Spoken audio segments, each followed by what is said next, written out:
acara rapat paripurna hari ini adalah yang pertama, penyampaian IHPS semester pertama tahun sidang 2019 serta penyerahan LHP periode semester pertama tahun 2019 oleh Badan Pemeriksa Keuangan.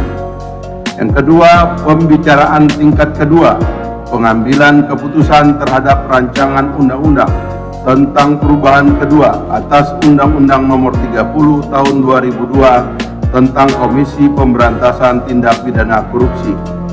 Yang ketiga, pembicaraan tingkat dua, pengambilan keputusan terhadap rancangan undang-undang tentang sumber daya air.